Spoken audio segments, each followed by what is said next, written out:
Hey everyone, and welcome back to the channel. Today is SAC Sunday. That is right, Swiss Alpenflage Camo Sunday, and therefore we are looking at some Swiss-inspired guns in my collection that at least I felt like bringing downstairs after cleaning the basement because it flooded this weekend due to a tornado.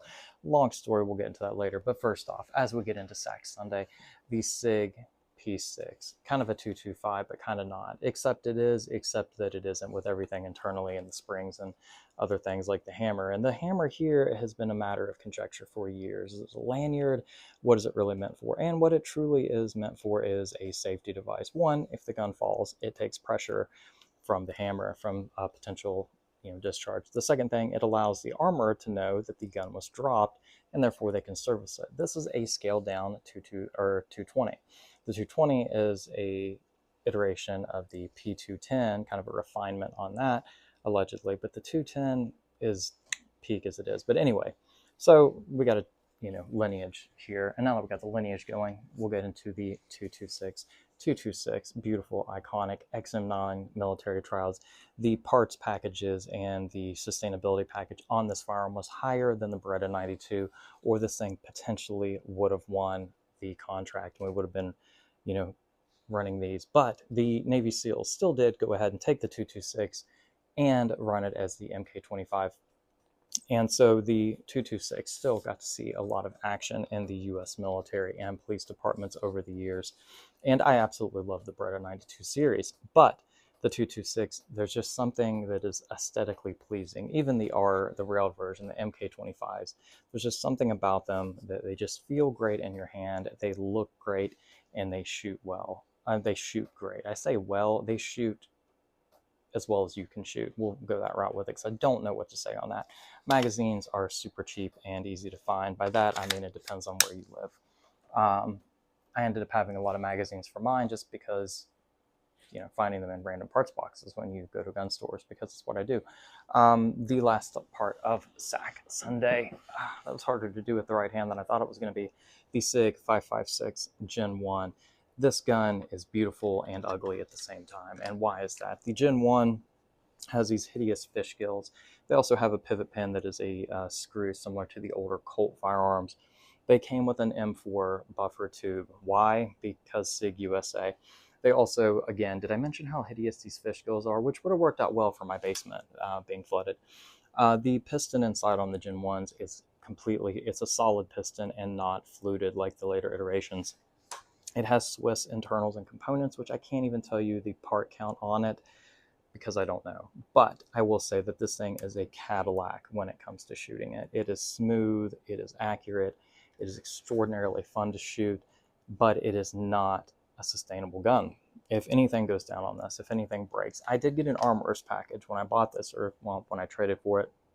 I did get an armorer's package with it, which came with like an extractor, a firing pin, a random bolt, firing pin spring, recoil spring. So I have enough parts to make this thing last well past my lifetime.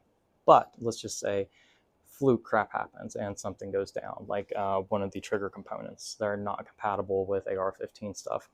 If a spring or something wears out within the fire control group, I honestly don't know where to get springs for it. I know Gatewood Supply and a couple of other companies occasionally will have springs. Can't be that hard. Springs are springs, right? I should be able to get springs for that. But I don't imagine those going down in the lifetime of me shooting this firearm because it's not ever going to be a primary shooter. It's one that I absolutely love because it's extraordinarily fun to shoot. And there's something kind of cool and iconic. You see these in movies, you see them in video games, and they're just fun. And yeah, I mentioned video games because they have inspired some of my collection. By some, I mean maybe a lot. Don't judge me. Anyway, so beautiful Cadillac shooting gun. The stock on this thing is still really tight. I just now put the side folder on it, the adapter here, because if it had the capability to fold, my good friend once told me if it can fold, it should. And this thing could fold, and it didn't. Now it does, and it's beautiful. I did just go with a regular Magpul Most stock on it because I really couldn't find anything else that matched the aesthetic of it, and I like it. So here we go. Now, when it comes down to, SAC Sunday, we're all about embracing these Swiss guns and what they use in the military and getting out there and LARPing. So the 870, the Remington 870, out of all the guns the Swiss military could have picked with their level of craftsmanship, the Remington 870 is one of their shotguns of choice. So there you go, there's a fun fact. The other thing is, of course, the MP5. And right now we have the AP5s on the market. We have the Mac MP5s. We have the SP5. You have plenty of options in the Zenith. You have plenty of options for MP5s right now. So find you one. And right now, I know Battlehawk Armory has some killer deals on the Mac. And I don't work for any of these companies or represent them, but they have some really killer deals on the Military Armament Corp MP5s that are newly imported, as well as AP5 packages with the K or the reverse stretch or regular stretch MP5s.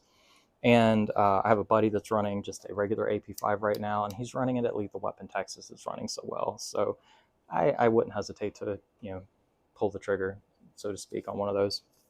So that is SAC Sunday. Those are some guns. Now, to talk about sustainability and where to get crap.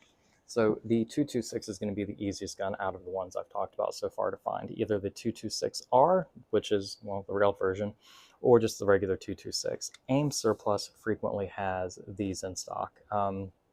Check back with them regularly, or get on Gunbroker, search police trade-ins. The DAC version, I would not hesitate to own one. They are just a SIG USA, not a West German gun, but they are really, really fun to shoot. King's Firearms will regularly have the police trade-in SIGs and GT distributors. So there's some places to look for these. Outside of that, thank you for watching. Hope you guys had a great weekend and your basement didn't flood. Because, yeah, I hope it didn't. If you have a basement, I hope it's dry. Also, go get you some Swiss Alpenflage Camo and get out and LARP. Enjoy your life. Enjoy your gear. Have fun with it. Thanks for watching.